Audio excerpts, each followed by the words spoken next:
안녕하세요. 자, 오늘 이제 첫 시간 진도를 시작합니다. 먼저 여러분들한테 강의 계획서 한 부를 나눠드렸습니다. 거기 제가 나눠드린 강의 계획서 잠깐 보시고요. 그리고 우리 함께 공부하는데 이제 선생님 이름 좀들 알아야지. 저는 김철민 선생이고요. 그리고 우리 진도는 3개월 과정입니다. 그리고 순환 강좌이기 때문에 여러분들이 언제든지 처음 출발하는 데서 이제 3개월로 이렇게 순환한다고 생각하시면 되는데요. 오늘은 또 우리 엄밀히 말하면 처음 이제 공부해야 될 파트가 이제 출발을 합니다. 거기 나눠드린 강의 계획서에 보면 2008년도부터 작년까지 즉 출제됐던 비중을 거기 즉 적어놨습니다. 제가 일일이 하나하나 조사를 해서 넣는 것이기 때문에 여러분들이 그냥 대충 적어놓은 게 아니고 단원별로 공부해야 될 그 부분과 그리고 출제된 것을 적었습니다. 앞으로 공부하시면서 책 맨 앞에 붙여놓으시고 그리고 여러분들의 학습의 길잡이로 삼으시면 되겠습니다. 그리고 왜 2008년도부터냐면 2008년도부터 국가직 그리고 지방직이 문제를 공개하기 시작했고 그래서 이제는 과거처럼 시험 본 친구들이 기억나는 것을 복원해서 뭐가 나왔다 안 나왔다 이게 아니고 실제로 출제된 것 그리고 실제로 여러분들이 공개돼서 보게 될 수 있는 그런 자료를 토대로 해서 조사를 했기 때문에 아마 공부하시는데 보다 과학적으로 접근할 수 있을 겁니다. 그리고 우리 진도는 거기 보다시피 국어 지식 그러니까 문법 파트와 그리고 실용어법, 어문규정 이 부분이 여러분들 시험의 대부분을 차지하고 그리고 그 부분이 이제 2개월 정도 소요가 됩니다. 그리고 나머지가 이제 국어 활동, 독해와 그리고 그 뒤에 보면 어휘력 그리고 문학 이론, 고전 문학이 있는데 우리 문학 이론은 작년에 한 문제 나왔죠. 그런데 올해는 한 문제도 안 나왔어요. 그리고 고전 문학 작년에 2문제 나왔는데 올해 한 문제도 안 나왔어요. 그러니까 이 시험이라는 게 일단은 어느 정도 틀이 잡히면 유형이라고 하죠. 유형이 잡히면 실제로 출제자들이 그 틀을 벗어나기가 어려워요. 왜냐하면 처음 출제를 의뢰할 때 한 3개년치 정도의 기출문제를 주고 그 틀에서 크게 벗어나지 않게끔 출제해달라고 하기 때문에 우리가 이제는 문제를 공개하고 난 이후에는 크게 유형이 바뀌지 않고 출제되고 있음을 여러분들이 알 수가 있을 겁니다. 그리고 거기 B급을 쳐놓고 앞서 2012년도까지는 아마 B급을 쳐놓고 또 표기가 되어 있는 게 있을 때 있는데 이건 7급을 말합니다. 그러니까 7급 시험의 경우에 또 경향을 보면 우리 9급과 많이 즉 중복되긴 하지만 그래도 7급만 주로 출제되는 파트도 있습니다. 주로 고전문학 파트는 7급에서 주로 그동안 많이 나왔음을 알 수 있고요. 그리고 문법과 그리고 어문규정은 9급, 7급을 막론하고 출제가 되는 걸 볼 수 있을 거예요. 자, 문제는 이렇게 실제로 시험에 나와 있는 그 유형들을 우리가 점검을 하고 그리고 우리 수험서를 보면은 수험서의 즉 양과 우리 시험의 출제 경향은 굉장히 벗어나 있다는 걸 알게 될 겁니다. 그러니까 대한민국 모든 공무원 시험서가 마찬가지인데 과거부터 즉 내려져온 어떤 틀 이걸 벗어나지 못해서 문학의 파트가 비중이 굉장히 많습니다. 다른 수험서들을 봐도 문학 파트의 비중은 많은데 실제로 시험에서는 비중이 매우 적다는 거 이걸 여러분들이 주의하고 그리고 교육행정직의 경우 교육행정직과 그리고 법원직 그리고 국회직 이 세 파트 교육행정직, 법원직, 국회직은 우리보다 문학 비중이 큽니다. 문학 비중이 최소한 5, 6문제가 나오기 때문에 그쪽 직렬에 공부하는 친구들은 문학의 비중을 좀 더 두는 것이 정확한 학습이고 반면에 일반적인 국가직, 지방직, 기타 나머지 여러분들과 관련된 시험들은 문학은 거의 신경을 쓰지 않고 공부를 해도 여러분들이 100점을 맞는데 지장이 없을 겁니다. 그리고 거기 강의 계획서에 제가 약 70개에서 하나 모자란 69개의 테마를 붙여놨습니다. 그 테마들을 정복한다라고 생각하시고 그리고 하나하나 공부하시면 될 겁니다. 그리고 우리 진도도 거기 테마별로 하나하나 즉 진행을 해나가겠고, 교재는 작년 교재든 재작년 교재든 올해 교재든 크게 상관이 없이 공부할 수 있도록 진도를 나갈 테니까 여러분들이 새 교재가 아니더라도 상관이 없고, 그리고 그대로 하나하나 이제 국어 문법부터 진행하면 되겠습니다. 그래서 우리가 배울 부분은 크게 세 파트인데, 즉 문법 부분이 있고 어문 규정이 있고 그리고 독해가 있는 겁니다. 그리고 이제 어휘력이라고 해서 한자 성어나 고유어 이런 것들은 꾸준히 조금씩 뭐 영어 단어 외우듯 국어도 그렇게 외워가면서 진행을 해주시면 되고요. 제가 이 수업 시간에 여러분들께 해드릴 수 있는 것은 방대해 보이는 국어의 그 학습량을 최대한 줄여서 여러분들이 공부하는데 부담을 덜어주는 것이 제가 해야 될 일이고, 실제로 공부하는 건 여러분들이 하는 겁니다. 알겠습니까? 수업만 듣고 그러면 성적이 오르는 게 아니고요. 수업 듣고 그보다 약 2배 정도의 시간만 즉 복습에 투자하기 바랍니다. 예습은 상관없고요.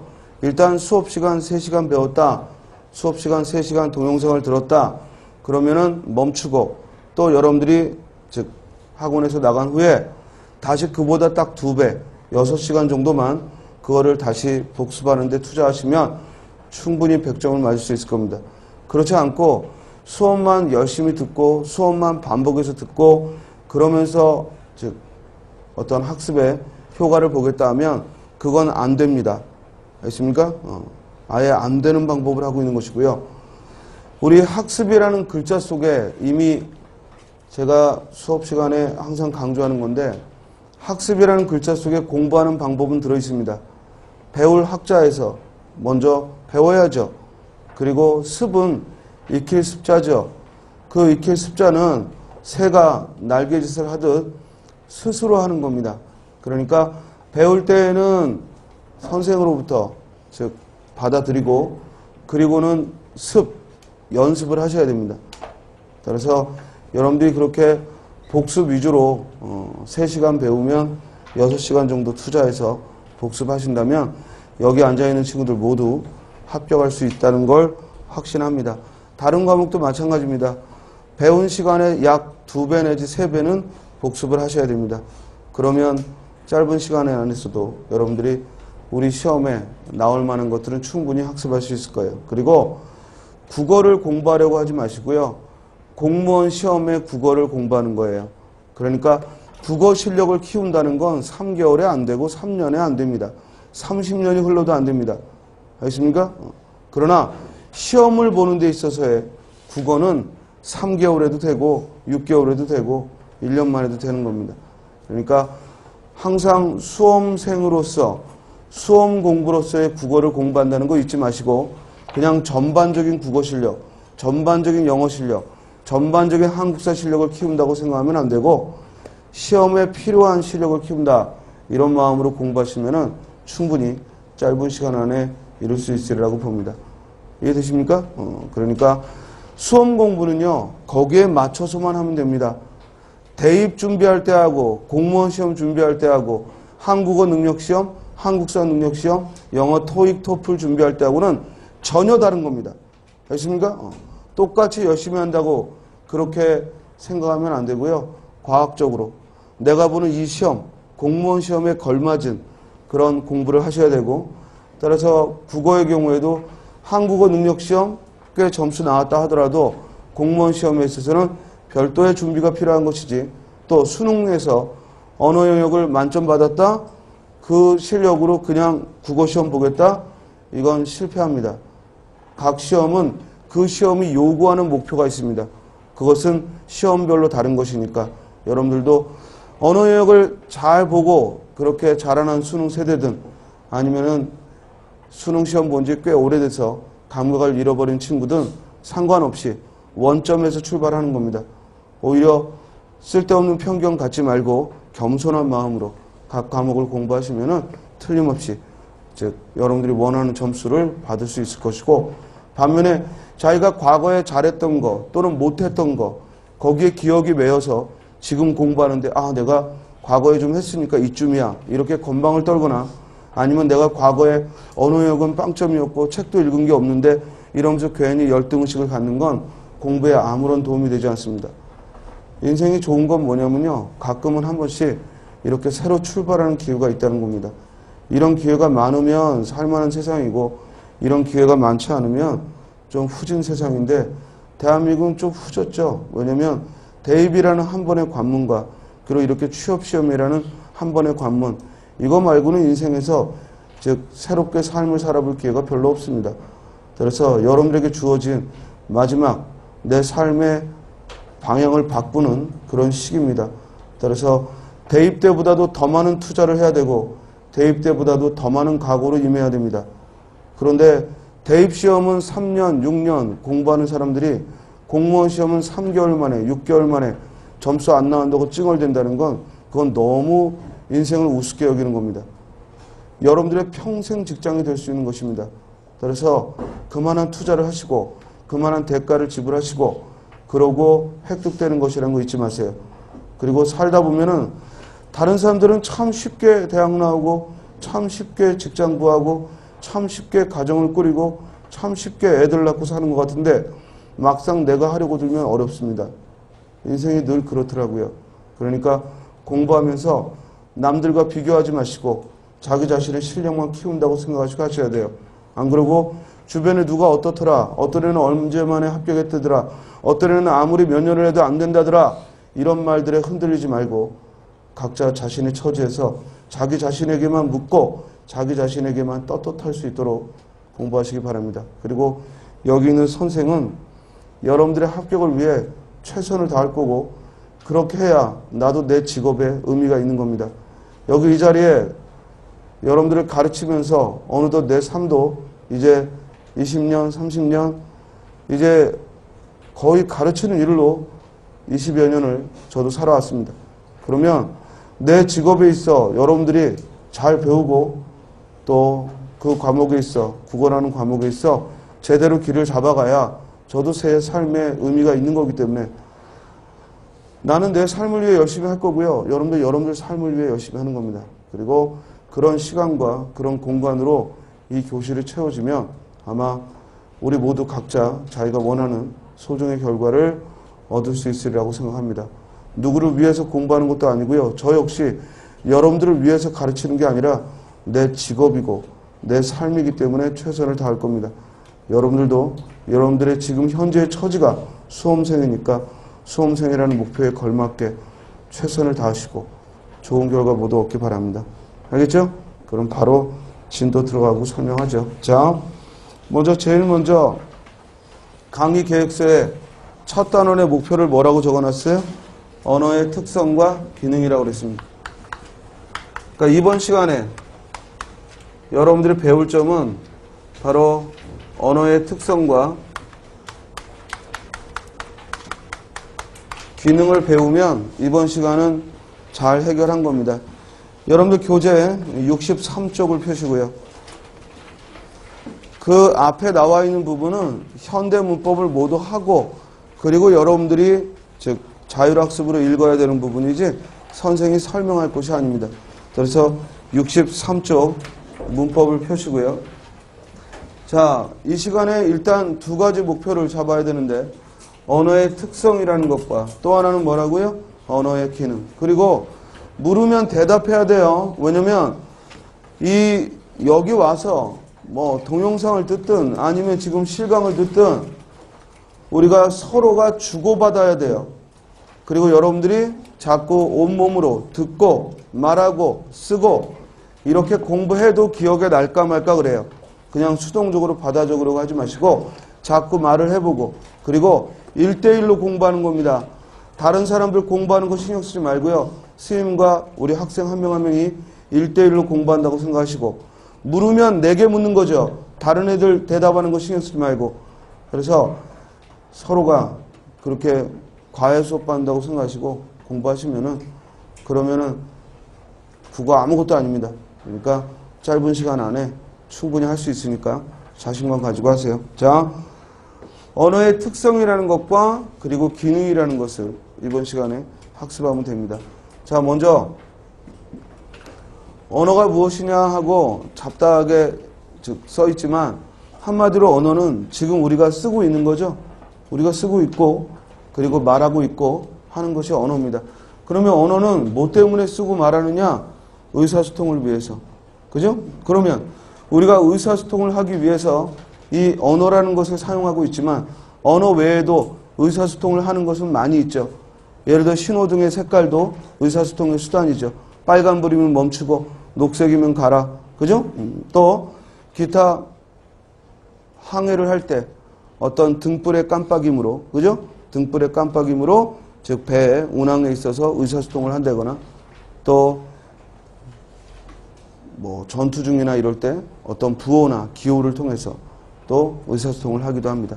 그러면 그런 신호등의 색깔 같은 걸 우리가 의사소통을 한다고 해서 그거 역시 기호라고 부르지는 않고, 언어라고 부르지는 않거든요. 그러면은 이 언어를 포함해서 의사소통의 모든 그런 종류들을 뭐라고 하냐면 기호라고 합니다. 기호. 그래서 언어는 첫 번째 특성이 뭐다? 기호다. 그래서 언어는 기호다라는 겁니다. 그래서 언어가 기호다라는 것은 자, 메모하면서 듣고요. 그리고 책은 제가 봅시다 하면 보시면 됩니다. 알겠죠? 그래서 여러분들이 책 쳐다보고 밑줄 치려고 하지 마시고요. 이왕이면은 메모하면서 그러면서 듣기 바랍니다. 자, 언어가 기호다라는 것은 즉 언어도 이런 의사소통의 수단인 기호의 일종이다라는 얘기고 언어가 기호라는 얘기는 언어도 형식과 그리고 내용을 갖추고 있다는 얘기입니다. 예를 들어 여기 꽃이라는 즉 음성을 꽃하고 내면 거기에 해당되는 내용물이 여러분들에게 떠오르고 그럼 우리는 이 꽃을 언어다라고 얘기를 합니다. 근데 스님이 여기다가 이렇게 촉하고 썼습니다. 그죠? 분명히 형식은 있어요. 촉하고 발음했어요. 근데 여러분들이 떠올릴 게 없어요. 이해돼요? 그러면 우리 사이에 이 촉은 언어가 아니죠. 이해돼요? 따라서 그냥 형식만 갖추었다고 언어도 아니고 그 형식은 뭘 갖추어야 돼요? 내용물이 있어야 돼요. 그래서 이렇게 언어는 형식과 즉 음성이라는 형식과 그리고 의미라는 내용으로 이루어져 있습니다. 만약에 음성만 있고 의미가 없다거나 의미는 있는데 드러내는 음성이 없다면 그건 언어라고 할 수가 없죠. 그렇습니까? 따라서 반드시 음성과 의미를 갖추게 됩니다. 이걸 뭐라고 한다고요? 기호성이라고 합니다. 자, 문제는 이렇게 같은 즉 의미에 대해서 같은 기호를 써서 표현을 하는데 조금만 시선을 돌려보면 다른 나라는 다른 기호를 쓴다는 거죠. 그렇습니까? 다른 나라는 다른 형식으로 즉 이 대상물을 같은 의미의 것을 다른 대상으로 부른다는 걸 알게 돼요. 이해되죠? 그러면 이렇게 다른 나라들이 다른 형식으로 즉 같은 의미를 부를 수 있다는 것은 바꿔 말하면 원래부터 의미와 이 음성 간에 이렇게 생긴 건 꼭 꽃이라고 하자라는 그런 필연성이 없다는 얘기입니다. 즉 이와 같은 의미의 다른 형식들을 붙일 수 있다는 얘기는 형식과 그리고 내용물이 즉 의미와 음성이 필연적이지 않다라는 뜻이죠. 그래서 이처럼 음성과 의미로 언어가 이루어진 건 기호성이라고 하지만 이 음성과 의미의 관계는 필연적이지 않다는 얘기죠. 이 필연적이지 않다라는 특성을 뭐라고 불러요? 이걸 자의성이라고 부릅니다. 그래서 언어의 특성 두 번째, 즉 자의성이란 곧 음성과 의미의 관계를 말한 것이고 음성과 의미의 관계가 필연적이지 않다. 이를 자의성이라고 합니다.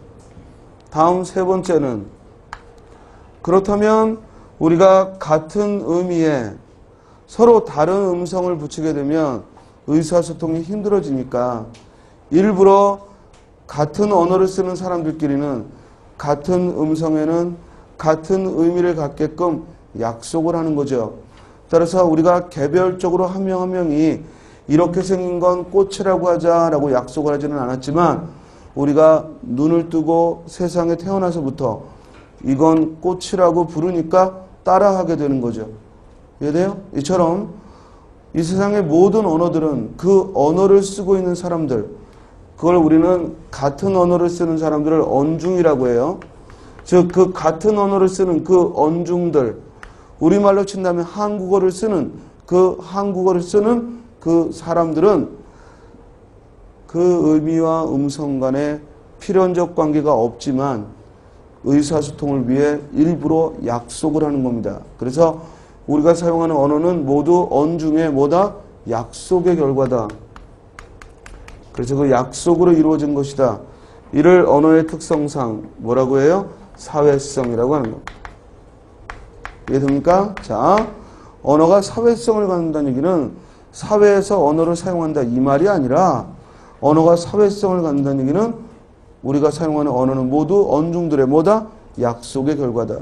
그래서 한번 약속하면 쉽게 변하지 말아야 되니까 이 사회성을 다른 말로 불력성이다 라고 돼. 불력성이다. 즉 쉽게 바꿀 수 없다라는 거죠. 그래서 안 입을 자, 바꿀 역자. 따라서 불력성 하면은 쉽게 바꿀 수 없다라는 겁니다. 자, 그런데 우리가 지금 당장은 언어가 매일매일 변하지 않는 것 같지만 세월이 좀 흘러서 바라보면 불과 10여 년 전만 해도 스마트폰이라는 게 없었죠. 스마트폰이라는 용어가. 그죠? 3D 이런 말들도 과거에는 없었습니다. 그죠? 또 유행어처럼 가끔 인터넷상에서 떠도는 얘기들, 뭐 차도년이 뭐 이런 표현들, 이런 것들은 불과 1, 2년 전만 해도 없던 말들입니다. 그리고 한동안 무슨 즉 인터넷상으로 유행하던 그런 표현들도 지금은 또 사라진 것들도 많고요. 근데 우리가 시각을 좀 더 옛날로 거슬러 가보면 여러분들이 고등학교 때 훈민정음 언어본을 배웠을 겁니다. 나란 말씀이 딩극에 달아 문자로 서로 사마띠 아니할세 하면서 배울 때 이 사마띠라는 말이 통하다라는 뜻의 통하다라는 말의 15세기 표현인데 지금은 뭐예요? 없어졌다는 얘기죠. 그죠? 즉 본래 있던 말이 지금은 사라져 버렸어요.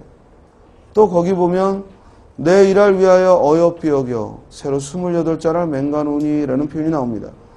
거기서 말하는 어여삐라는 말은 지금 우리가 알고 있듯이 예쁘다라는 말이 아니라 불쌍하다라는 뜻이었어요. 불쌍하다. 즉 어여삐 여겨 하는 얘기는 불쌍하게 여겨. 그런데 그 불쌍하다는 말이 지금은 어여삐가 사라진 건 아니고 뭐예요? 예쁘다 하고 즉 다른 의미로 사용되고 있는 걸 보게 돼요. 이처럼 언어는 본래 있던 말이 사라지기도 하고 그리고 본래 있던 말이 의미가 달라지기도 하고 또 형태가 바뀌기도 하고 즉 시간이 지나면 바뀌더라 이 말입니다. 그래서 이걸 언어의 특성상 뭐라고 그래요? 역사성이라고 하는 거예요. 그래서 언어가 역사성을 갖는다는 얘기는 즉 본래 가지고 있던 언어가 시간이 지나면서 즉 새로 만들어지기도 하고 변하기도 하고 사라지기도 한다. 이를 역사성이다. 자, 국어든 영어든 뭐 한국사든 아니면 여러분들 전공이든 공부는 뭐 하는 거냐면 이렇게 이미 우리가 알고 있던 말들, 그런 말들이 그 과목에서 어떻게 쓰이는가, 이게 공부예요. 그 과목에서만 쓰이는 그런 용어, 전문 용어는 사실상 공부할 거리가 안 됩니다. 왜?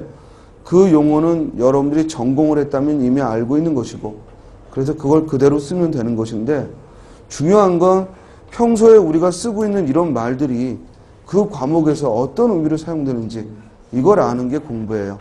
그러니까 한국사에서 말하는 역사성과 우리 국어에서 말하는 언어의 역사성은 다릅니다. 즉 국어에서 말하는 언어의 역사성은 무슨 의미다? 언어가 변천한다는 얘기입니다. 그래서 언어가 세월이 지나면서 변천한다는 것이 곧 언어의 역사성을 얘기하는 것이고, 이는 결국 아까 사회성이 불력성, 즉 쉽게 바꿀 수 없다라고 했는데, 역사성은 그와 달리 뭐야? 쉽게 바꿀 수 있다라는 얘기를 하고 있고, 이를 다른 말로 뭐라고 해요? 가역성이다, 이렇게 얘기를 합니다. 그래서 가역성, 곧 쉽게 바꿀 수 있다라고 얘기를 하는 거죠. 이해돼요? 자, 우리 평소에 심리학이나 사회학에서 A라는 사람이 사회성이 있다라는 건 무슨 의미로 쓰죠? 대인관계가 좋고 새로운 모임에 가면은 잘 적응할 때, 그럴 때 얘기를 해요. 그런데 언어에서 사회성은 대인관계가 좋고 이런 의미예요? 아니죠. 무슨 뜻이라고요? 언중들이 약속한 것이다. 그래서 공부라는 건 딴 게 아니고 그 과목에서 요구하는 뜻을 공부하는 거예요. 이해돼요?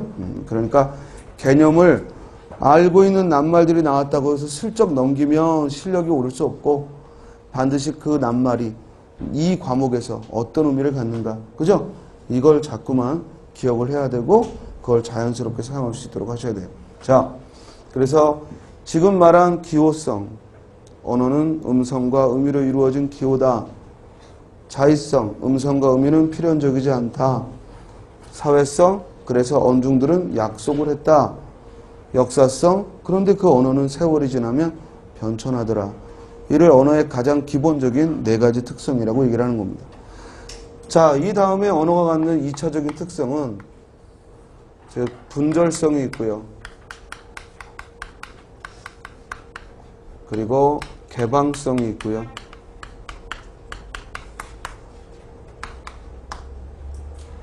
그리고 추상성이 있어요. 이게 언어가 갖는 이제 2번째 단계의 특성이 됩니다. 대부분의 뭐 수험서나 아니면 우리 교재도 마찬가지인데요. 그냥 언어의 특성을 1, 2, 3, 4, 5, 6, 7 쭉 나열하는데, 알고 보면 여기까지 기호성, 자의성, 사회성, 역사성이 언어의 가장 1차적인 특성이 되는 것이고, 그리고 여기 얘기하는 분절성, 개방성, 추상성이 언어의 또 2차적인 특성이 됩니다. 우리 2011년도 사회복지직 문제에서 언어의 예전에 군무원 시험에도 나왔던 것인데, 언어의 객관성에 해당되는 특성은 사회성과 역사성을 물었습니다. 그래서 사회성과 역사성을 합쳐서 뭐라고도 부른다? 언어의 객관성이다 라고도 부릅니다. 이 말은 뭐냐면 모든 언어는 사회성과 역사성을 포함하고 있다는 얘기죠. 그래서 사회성, 역사성을 우리가 언어의 객관성이다 라고 해요. 자, 언어의 분절성이란 딴 게 아니고, 분절이라는 건 뭐냐면 끊어 표현한다 라는 뜻입니다. 따라서 언어는 항상 이 세계를, 즉 연속적인 세계를 끊어 표현하는 성질을 갖는다. 연속적인 표현을 끊어 표현한다 라는 겁니다. 이를 분절성이다 라고 해요. 언어는 연속적으로 이루어져 있는 세계를 끊어 표현한다. 자, 예를 들어 우리 사람의 신체는 머리끝부터 발끝까지, 즉 하나도 때려야 뗄 수 없는 유기적 관계입니다. 근데 우리는 이 중에 특정 부분을 얼굴이라 하고, 다시 또 얼굴을 이마라 하고, 뺨이라 하고, 턱이라고 부릅니다. 그죠? 또 특정 부위를 즉 상체라 하고, 특정 부위를 하체라 하고, 또 특정 부위를 허벅지라 하고, 장단지라고 표현을 합니다. 이처럼 실제로는 때려야 뗄 수 없는 것들을 마치 분리되어 있는 것처럼 이렇게 끊어 표현하는 성질이 언어에는 있다라는 겁니다. 이걸 언어에 뭐라고 불러요? 분절성이라고 부릅니다. 이해 됩니까? 자, 우리 시간의 흐름은 감히 누가 어디서부터 어디까지를 하고 끊어낼 수 없죠. 그냥 흘러가는 겁니다. 근데 우리는 어떤 특정 시점을 아침이라 하고 어떤 특정 때를 점심때라고 하고 또 어떤 특정 때를 오후라 표현하고 또 어떤 특정 때는 밤이라는 말로 표현을 합니다. 그죠?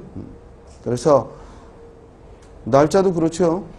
오늘이 2014년 9월 1일 그러면은 또 내일은 9월 2일 근데 사실은 어제도 오늘도 8월과 9월로 바뀌었지만 달라진 건 없어요. 다만 우리가 그렇게 언어로 표현을 끊어낼 뿐이죠. 이해됩니까? 지금까지 살면서 여러분들도 많은 신년을 겪었을 거예요. 1월 1일이라는 신년을 겪었고 그럴 때마다 마치 12월 31일과 1월 1일은 뭔가 대단한 변화가 있는 것처럼 우리가 흥분하는데 아무것도 안 일어나요. 알겠습니까? 그래서 이렇게 시간의 흐름은 한결같은데 우리는 그것에 어떤 특정 시점을 떼어서 봄, 여름, 가을, 겨울 계절을 붙이고 또한 몇 월 며칠이라고 날짜를 붙입니다. 이처럼 언어는 즉 연속적으로 이루어진 세계를 끊어 표현하는 그런 성질을 가졌습니다. 되겠죠? 다음에 개방성은요. 개방성. 일반적으로 우리가 개방적이다라고 하면 특히 한국사 같은 데서 어떤 문호를 개방한다 이런 말로 쓸 때는 뭔가 이렇게 폐쇄적이고 닫혀있던 것을 열린 자세로 표현할 때 씁니다. 그런데 언어에서 말하는 개방성은 그 표현에 제약이 없다는 겁니다. 즉 무한한 표현이 가능하다는 거죠. 우리는 언어를 이용해서 무한한 표현이 가능하다. 그래서 개방성이라는 말보다는 학자들이 창조성이라는 말을 더 좋아합니다. 그런데 교과서에서 고등학교 아이들 교과서에서 문법 교과서에서 개방성이라고 표현하는 바람에 그 말이 더 여러분들한테 익숙하긴 하지만 실제로 대학에서는 창조성이라는 말을 더 좋아합니다. 그리고 그 뜻에도 걸맞고요. 그죠? 그래서 언어라는 것이 어떤 것을 무한히 담아낼 수 있다 이런 의미가 아니라 또 누구라도 사용할 수 있다 이런 뜻이 아니라 언어에서 말하는 개방성은 무슨 뜻? 무한한 표현이 가능하다. 새로운 말들을 무한히 만들 수 있고요. 그리고 매년 또는 하루에도 새롭게 쏟아지는 그런 시나 소설이 많습니다. 또 신문을 보세요. 그죠? 수없이 많은 글들이 나오고 있어요. 이처럼 언어의 사용에는 제약이 없다. 즉 무한한 표현이 가능하다. 이를 뭐라고 한다고요? 개방성, 창조성이라고 합니다. 다음 추상성이라는 말. 자, 우리 공부해 보면 요 말을 우리 친구들이 제일 힘들어 하더라고. 왜냐면 여러분들 추상 그럼 무슨 뜻이죠? 뭔가 모호하고 이런 뜻이 떠오르죠? 또 애매하고 뭔가 명료하지 않을 때 추상성이라는 말을 써요. 그런데 여기 언어학에서 말하는 추상성은 즉 개념화한다, 일반화한다 이런 의미하고 같은 말입니다. 오히려 더 명료해지죠. 무슨 말이냐면 추상성이라는 말이 갖고 있는 그 원래의 뜻과는 전혀 상관없이 어떤 낱말들이든 그 낱말은 개념화하고 일반화한 것이다. 즉 구체적인 대상들 속에서 뭔가 공통적인 속성을 뽑아서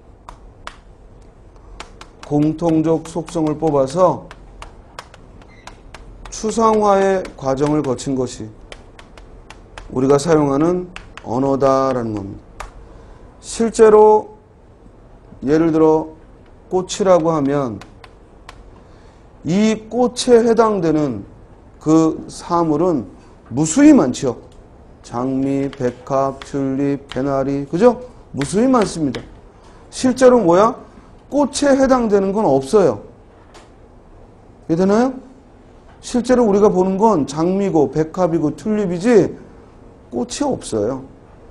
근데 우리는 그 개별적인 그 대상들의 공통적인 속성, 잎이 있다, 줄기가 있다, 광합성을 한다, 향기가 있다, 이런 공통적인 속성들을 모아서 꽃이라는 이런 말을 만들어낸 거예요. 그러니까 우리가 사용하는 이런 말들은 대부분 이와 같이 추상화의 과정을 거친 것이고, 바꿔 말하면 개념화한 것이고 일반화한 것이지 구체적인 삶을 하나하나를 가리키는 건 아니더라 이 말이에요. 우리 사람이 그립다 이런 말을 합니다. 그리고 또 인간답게 살겠다라고 얘기를 합니다. 근데 그 사람 인간은 매일 이렇게 마주치지만, 그죠? 내가 만나는 건 홍길동이고 홍길순이지 사람이 아니죠. 뭔 소리인지 알겠어요? 결국 사람이라는 말에 해당되는 한 가지 사물은 없어요. 자, 여러분들 알고 있는 단어들 떠올려 보세요. 거의 대부분이 한 가지 사물을 가리키는 말은 아닐 거예요. 이해되십니까? 따라서 이처럼 언어는 추상화의 과정을 거친 것이다. 그래서 대부분의 언어는 추상성을 갖는다라고 말을 해요. 제가 대부분의 언어라고 말한 이유는 한 가지 사물인데 한 가지 명칭만 있는 것들도 있죠. 이순신 장군 한 사람밖에 없죠. 이해돼요? 훈민정음이라는 즉 단어에는 한 가지 즉 의미밖에 없어요. 이해돼요? 석보상절, 월인청강지곡, 다보타, 남대문, 여기에는 한 가지 사물들밖에 없어요. 우리 이런 단어를 뭐라고 하냐면 고유명사라고 해요. 따라서 고유명사는 예외죠. 알겠습니까? 고유명사는 추상성과는 관계가 없죠. 고유명사를 따라서 고유명사를 제외하고 대부분의 단어는 추상성을 갖는 겁니다.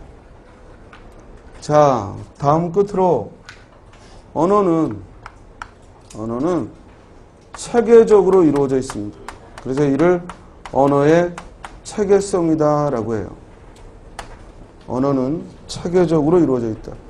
체계적으로 이루어져 있다는 건 이런 거야. 아주 짧은 문장. 나는 어제 점심을 먹었다라는 짧은 문장도 알고 보면 나라는 낱말, 그리고 점심이라는 낱말, 먹었다라는 낱말, 이런 어휘적인 의미를 갖는 낱말과 는이라는 문법적인 형식의 조사, 을이라는 문법적인 형식의 조사, 이런 것들이 있고, 이런 것들이 아무렇게나 견합되는 게 아니라 우리말의 어법상 주어가 맨 먼저 오고 목적어가 그 다음에 오고 그리고 서술어가 맨 끝에 오는 이런 구조를 갖추게 돼요.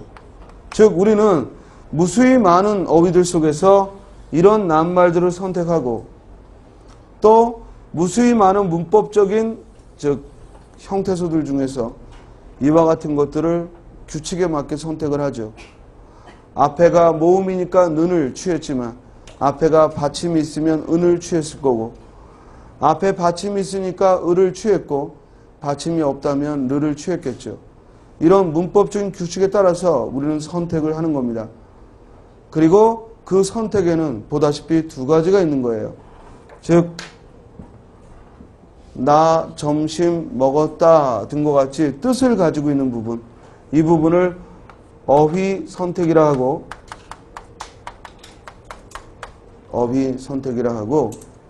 이렇게 어휘를 선택하는 부분과 그리고 는과 을은 그와 같은 어휘적 의미는 전혀 없고 문법적 역할만 해요.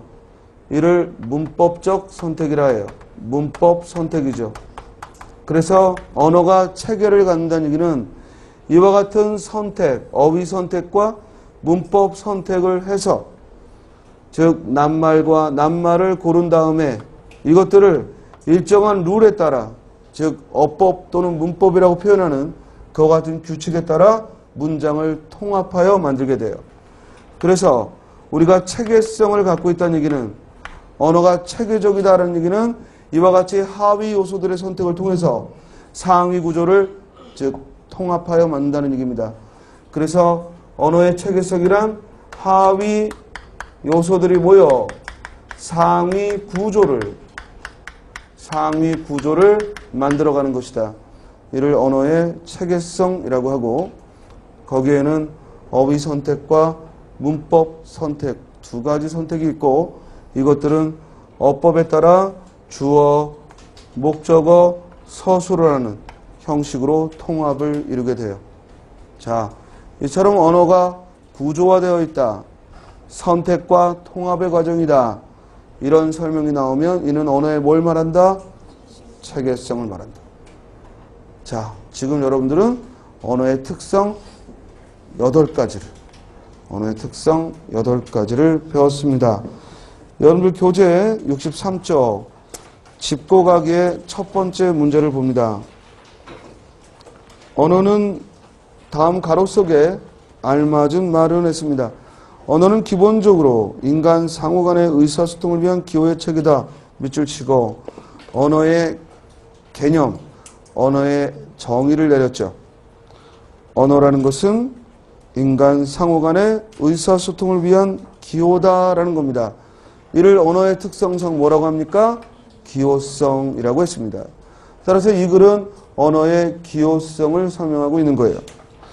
모든 기호가 그렇듯이 언어도 전달하고자 하는 내용과 그것을 실현하려는 형식의 두 가지 요소로 구분된다. 언어에서의 내용은 곧 뭐라고요? 의미고, 언어에서의 형식은 곧 뭐라고요? 음성이다. 금방 공부하고 나니까 확인하는데 어렵지 않을 겁니다. 알겠습니까? 자, 다음 페이지. 거기 짚고 가기라는 항목에서 즉 2013년도 어딜 보시냐면 66쪽을 펴세요. 66쪽에 2013년도 행자부 구분 문제를 넣어놨습니다. 아주 오랜만에 제가 여러분들 나누어드린 강의 계획서에 보시면은 아주 오랜만에 즉 출제가 된 걸 보게 되죠. 예전에 2008년도에 한번 출제되고 거의 6년 만에 또 처음 출제가 됐습니다. 우리가 작년, 재작년 문제만 검토했다면 이건 안 배웠어야 될 내용이죠. 한 번도 출제가 안 됐으니까. 그러나 그건 위험한 공부예요. 이해돼요? 수험 공부로서의 국어는 너무 넓혀도 안 되지만 너무 근시안적으로 바라봐서도 안 돼요.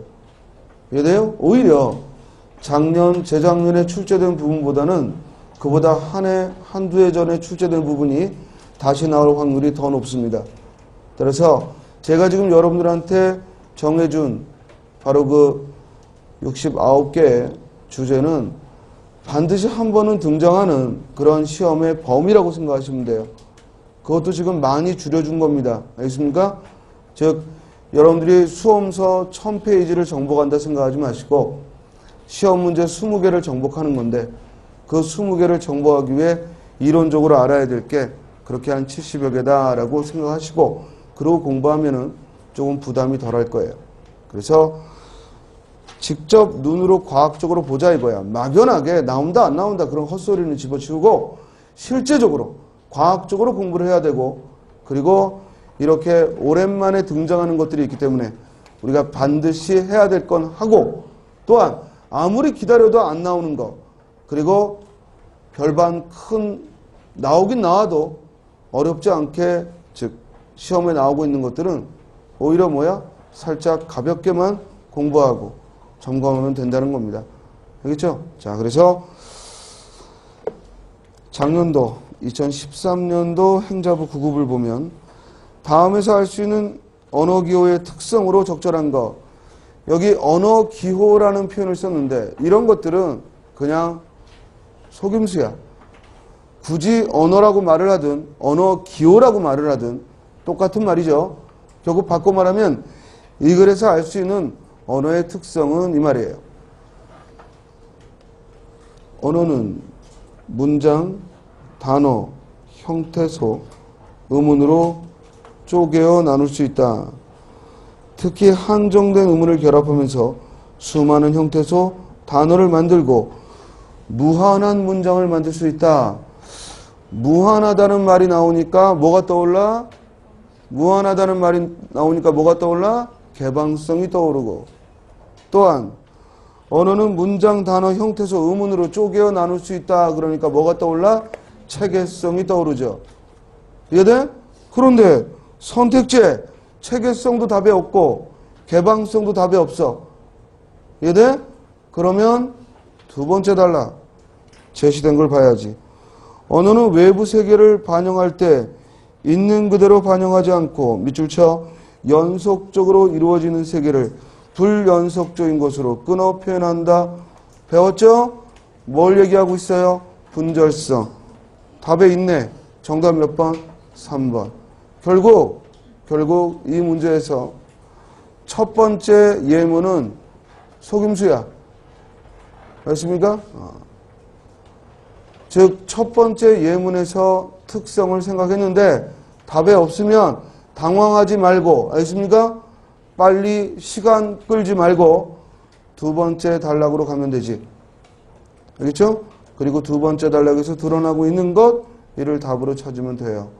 자, 제가 국어 공부하면서 항상 강조하는 건 정확성과 또 하나 뭐야? 속도야, 속도.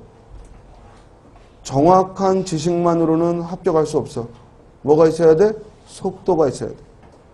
속도만 있어서도 합격할 수 없지. 10분 만에 다 풀어. 100문제.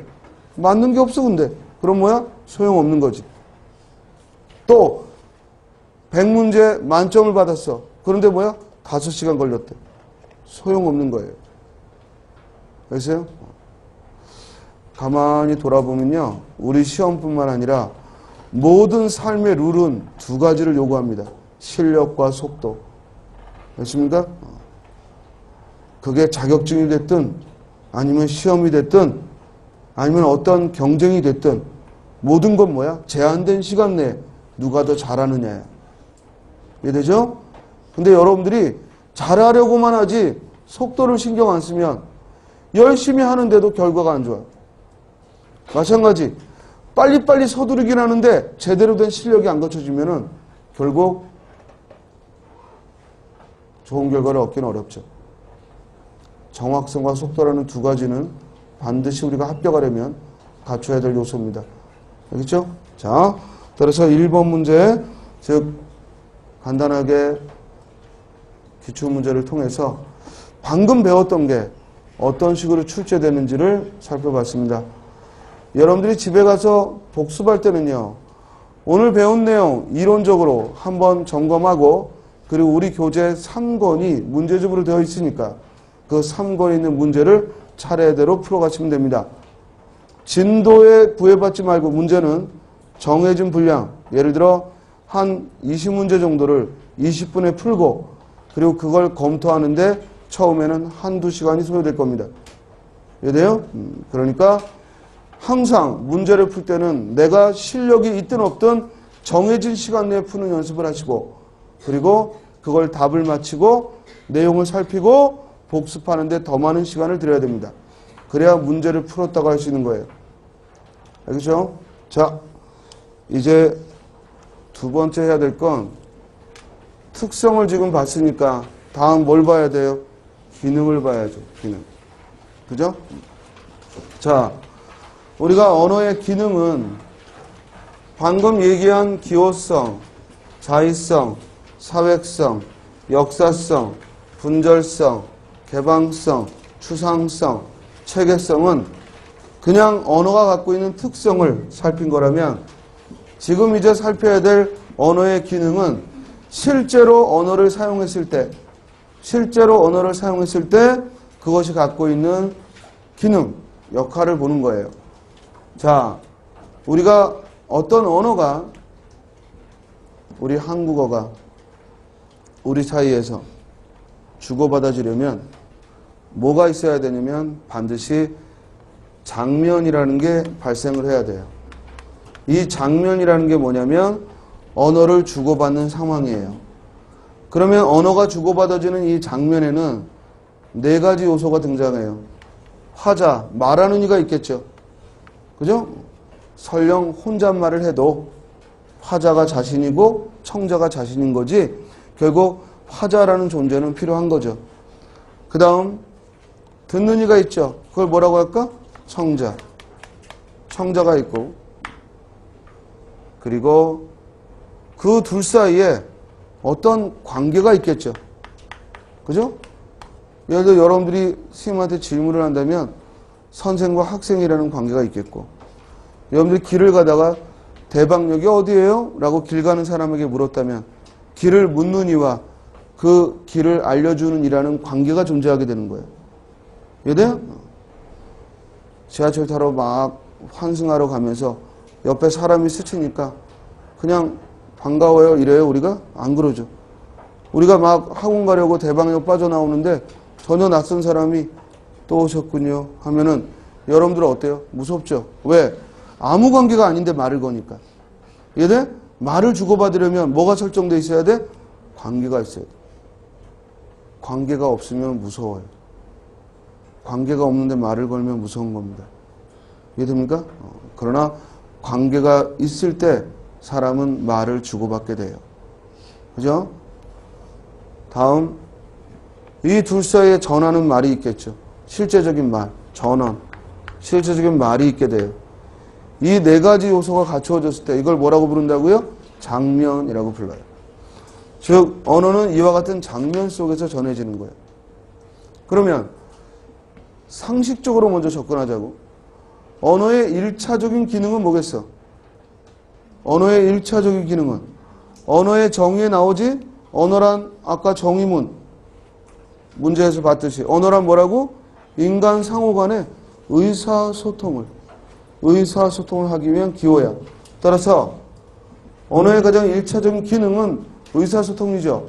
의사소통.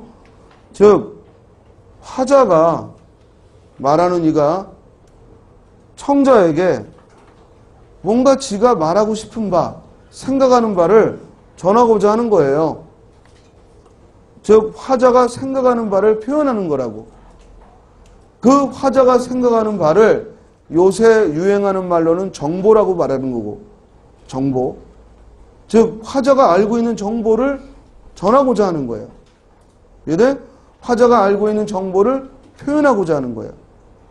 근데 이 정보라는 말로 좀 부족한 이유는 그 정보라고 여러분들이 정보라는 말을 하게 되면 그게 굉장히 객관적인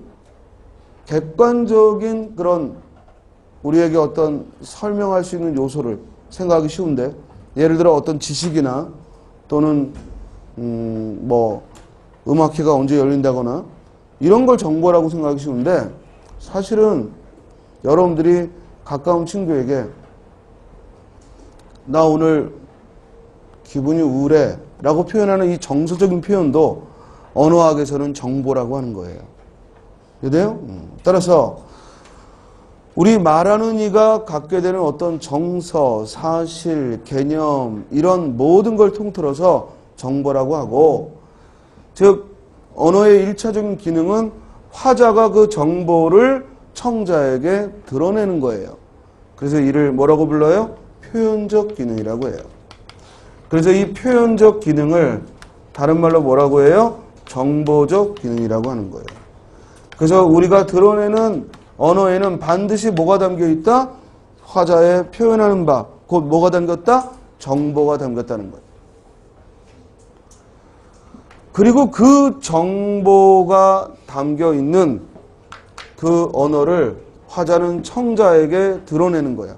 그런데 여기서 화자가 전하고자 하는 그 정보가 청자를 필요로 하지 않고 본능적으로 드러날 때가 있어.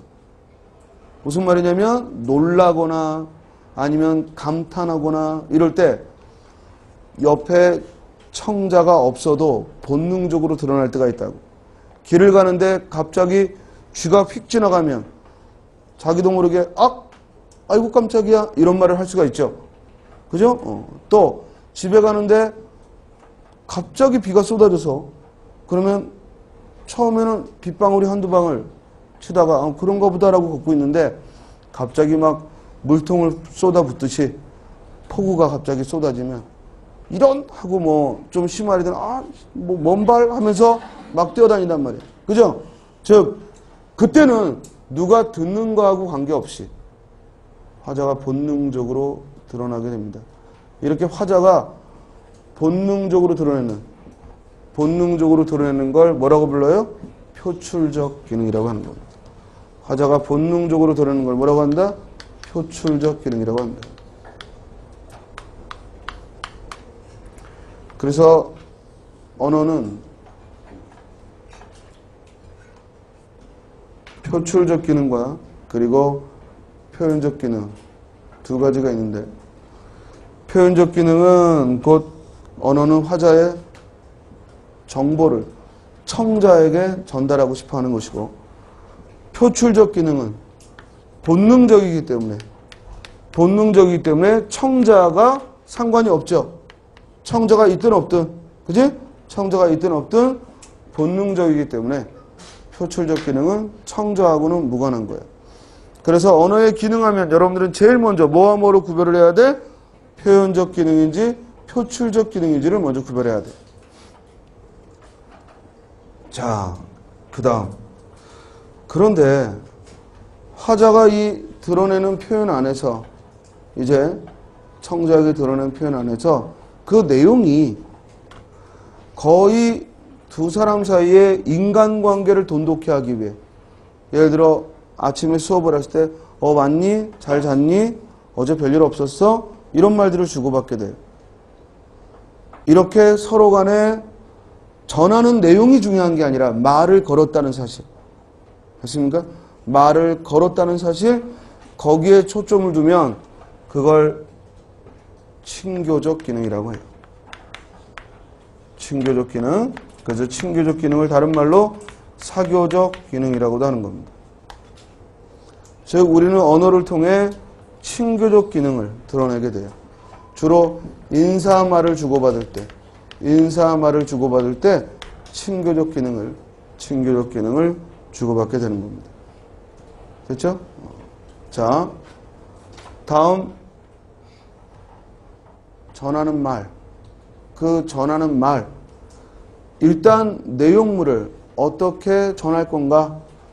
어떻게 공간을 달리하는 사람에게, 시간을 달리하는 사람에게 내용물을 전할 건가?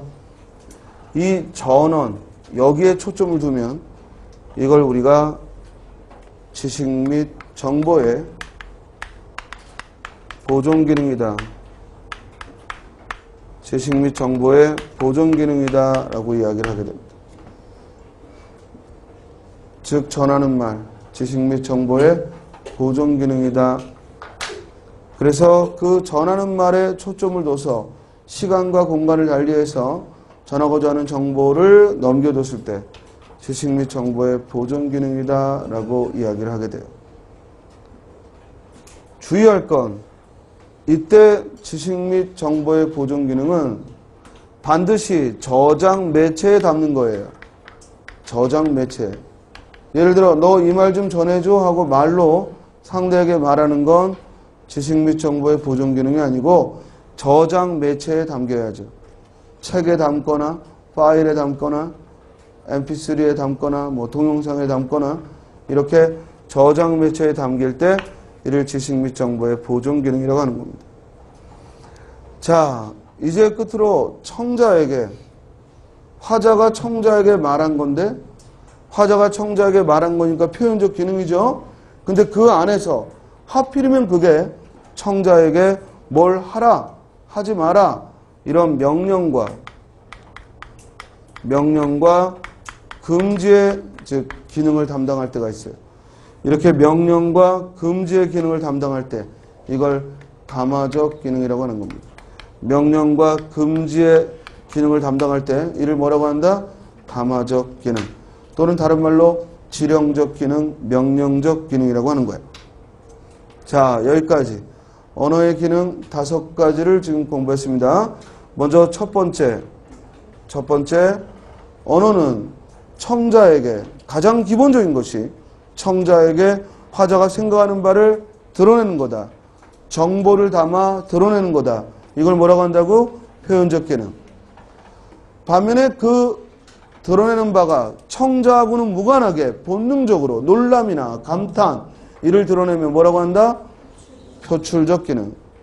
이제 그 화자가 표현한 것을 저장 매체에 담아서 파일이나 동영상 등 저장 매체, 도서, 책 등의 저장 매체에 담아서 드러내면 이를 뭐라고 한다?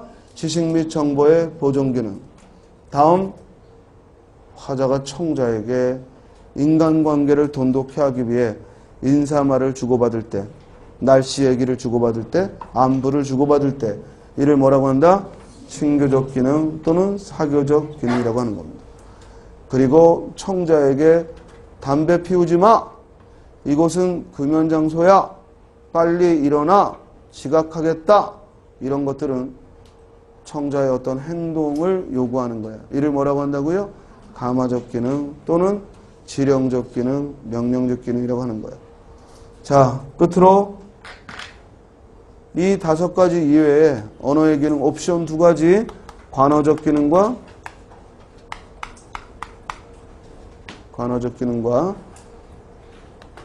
미학적 기능이라는 것이 있어요. 자, 관어적 기능은 언어가 언어를 설명하는 거야. 즉, 국어사전에서 낱말이 낱말을 설명하지. 예를 들어 쓰나브로 라는 말을 찾으면 모르는 사이에 조금씩 이라는 뜻의 부사다. 춘부장 그러면은 남의 아버지를 가리키는 명사다.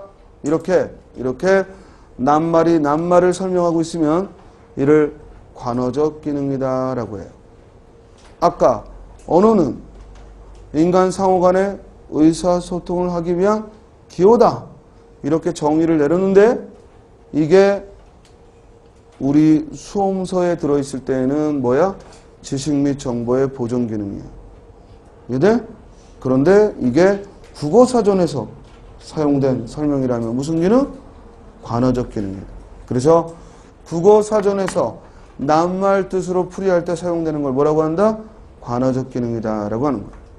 자, 미학적 기능은 뭐냐면요. 이왕이면 말을 할 때 듣기 좋게 말하기 쉽게, 즉 미학적이라고 해서 또는 이걸 시적 기능이라고 해서 문학적 표현만 해당되는 게 아니라 이왕이면 말을 할 때 듣기 좋고 말하기 쉽게 표현하자는 거야. 이해돼요? 그래서 미학적 기능은 다른 말로 시적 기능이라고도 하는데, 결국 우리가 사용하는 문학적인 즉 작품들, 시나 또는 뭐 동시, 동요 또는 대중가요의 노랫말 이런 것들은 이런 미학적 기능이 두드러지죠. 그러나 그런 것들에만 담겨있는 게 아니라 우리가 평소에 말을 할 때도 우리 국회직 시험에 나왔던 예문인데 바둑이와 순이가 공원에 갑니다 라고 말하는 것보다는 순이와 바둑이가 공원에 갑니다 라고 적은 음절을 먼저 말하고 좀 더 많은 음절을 뒤에 말하는 게 말하기가 쉽더라 이 말이야. 이해돼? 즉 말을 할 때 이왕이면 아름답게 말하고자 하고 또 이왕이면 좋게 듣기 쉽고 말하기 쉽게 말하고자 하는 거, 이를 미학적 기능이다 라고 합니다. 됐습니까? 다른 말로 뭐라고 한다고요? 시적 기능. 자, 첫 시간부터요. 일단 우리가 배워야 될 첫 번째 테마를 다 배웠습니다. 뭐 공부할 때 어떤 마음가짐이고 어떻게 해야 되고 하는 것들은 공부하면서 구체적으로 해야 될 말이고, 여러분들이 일단은 공부는 하고 봐야 돼요. 무슨 소리 하겠어요? 자꾸 계획만 짜고 있거나 자꾸 마음가짐만 다짐할 게 아니라 일단 공부는 하고 봐야 돼. 그래야 끝까지 갑니다. 알겠습니까? 그리고 처음 먹었던 마음 절대로 흐트러뜨리지 않으려면 자기의 각오만 믿지 마시고 여러분들의 하루하루를 그렇게 일과를 만들어놔야 됩니다. 그래서 공부는 그냥 그 일과대로 움직여야 돼. 일과대로 움직여서 어느 때가 되면 즉 그대로 공무원으로 옮겨가 있도록 해야지 자꾸만 공부하면서 또 다짐하고 또 각오를 새롭게 하고 피곤해서 못 살아요. 즉 처음에 마음 먹고 제대로 계획을 잡은 다음에는 그 계획에 따라 차근차근 순서대로 밟아가면 됩니다. 됐습니까? 그럼 잠깐 쉬었다가 이어가도록 하겠습니다.